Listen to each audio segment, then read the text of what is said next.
Buenos días. Seguimos hablando acerca de una iglesia viva y estábamos estos últimos días recordando las cartas que Juan escribió para las iglesias de Asia Menor, que hoy es Turquía. Y hoy vamos a hablar acerca de la iglesia de Sardis, la carta que envían a la iglesia de Sardis. Vamos a imaginar la siguiente escena. Imaginaos la escena de un accidente donde las víctimas han pasado la barrera entre la vida y la muerte, donde llegan médicos o paramédicos y no encuentran latido de corazón, la respiración ha fallado, no hay signos vitales, pero los paramédicos no se dan por vencidos y no aceptan la muerte como final.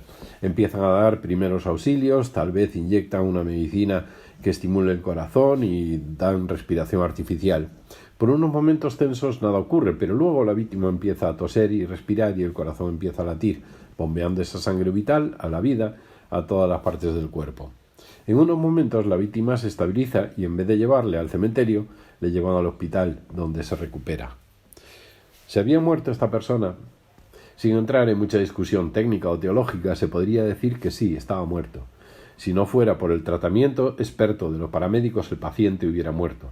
Pero sabemos que en muchas situaciones esta muerte no tiene que ser permanente. Con el tratamiento apropiado, a veces una persona vuelve a revivir. Esta es la situación de la iglesia de Sardis. Jesucristo lo pronuncia como muerta, pero hay la esperanza que unos primeros auxilios espirituales puedan revivirla. Pero a diferencia de la víctima en nuestra ilustración, la iglesia de Sardis todavía sigue activa. Todavía tenían sus reuniones semanales, cantaban canciones, oraban, compartían enseñanzas bíblicas y tenían sus ministerios. Pero, aunque estaba muy activa, Cristo dice que no estaba viva. Hoy vamos a descubrir qué significa esto y cuál es la diferencia entre una iglesia viva y una iglesia muerta. En Apocalipsis 3, del 1 al 6, encontramos los textos que voy a ir comentando de paso. El texto número 1 dice: escribe al ángel de la iglesia de Sardis.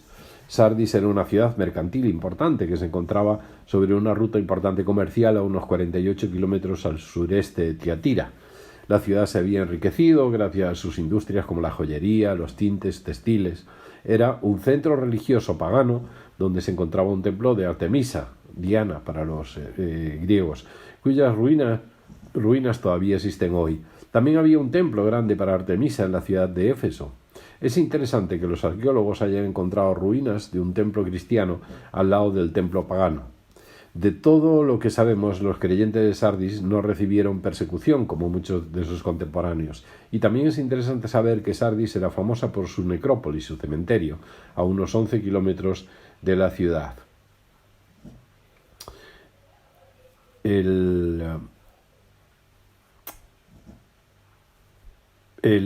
Sabéis que en todas las cartas aparecen el recuerdo de cosas positivas, pero también quejas o faltas. Y en los versículos, a partir del versículo 1 y 2, empieza a decir: yo conozco tus obras. Cristo conoce a su iglesia, a cada uno de los creyentes íntimamente. Aunque tal vez podemos engañar a otras personas, no podemos engañarle a Él. Y una de las cosas que dice la carta dice: conozco que tienes nombre de que vives, pero estás muerto. Muy fuerte, ¿verdad? La iglesia de Sardis tenía la reputación de una iglesia viva y activa, pero en realidad estaba muerta. Quizás tenían una buena reputación en su comunidad. Ya vimos que es probable que tuvieran su templo a un ladito, al lado del templo pagano, y aparentemente no sufrían persecución. ¿Cómo se puede morir una iglesia? Dice: porque no he hallado tus obras perfectas delante de Dios. Le faltaban obras. Las obras de la mayoría de los creyentes no estaban completas, faltaban. Santiago 2 dice: la fe sin obras es muerta. Y Juan 15 dice: aparte de Cristo no podemos llevar fruto.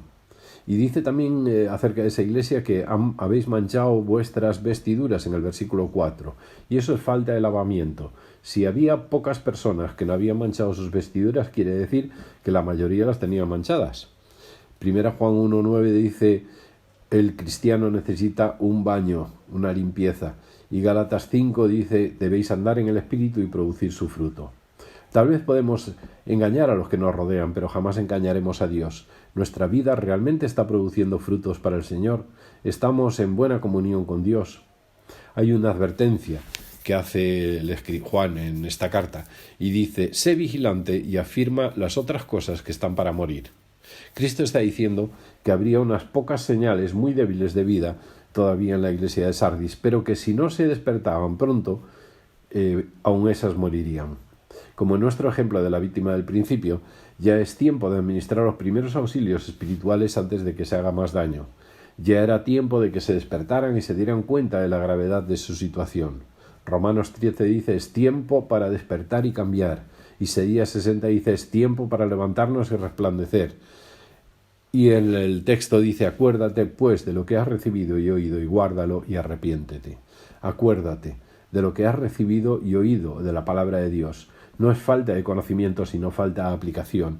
Y hay una distancia entre el cerebro y el corazón. Así que guárdalo, tenemos que aplicarlo. Santiago dice que tenemos que ser hacedores de la palabra y no solo oidores. Arrepiéntete, es otro consejo de la carta. El arrepentimiento es cambiar un modo de pensar sobre algo y mostrarlo con acciones. Si estamos cómodamente muriéndonos espiritualmente, tenemos que despertarnos.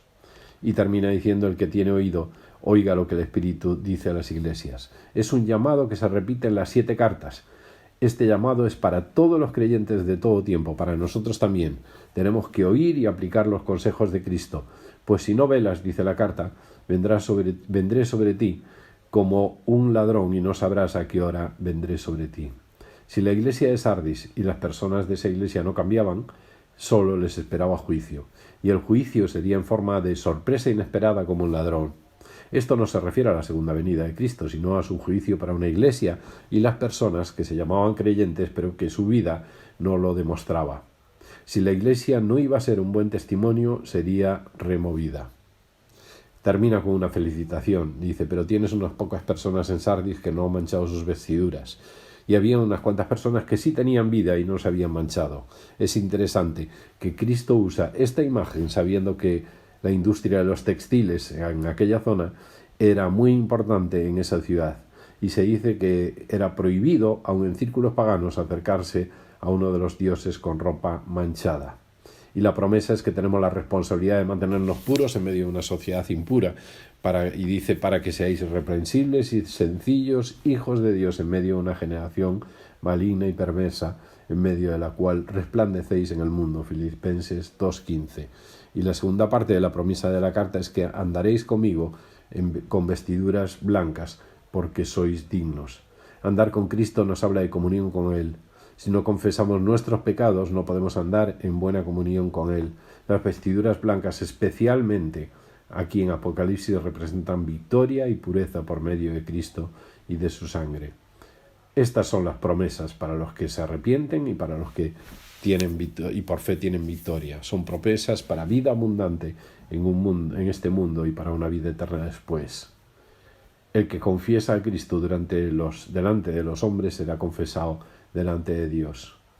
Creo que la reflexión es suficientemente importante como para que nosotros nos preocupemos de vivir realmente y no de aparentar vida. Dios nos está llamando a tener una vida de compromiso y Pablo lo dice muy claro en Romanos 8 dice, si el Espíritu de aquel que levantó de los muertos a Jesús mora en vosotros, el Espíritu que levantó de los muertos a Cristo Jesús vivificará también vuestros cuerpos mortales por su Espíritu que mora en y sin mancha, y seréis luminares en el mundo.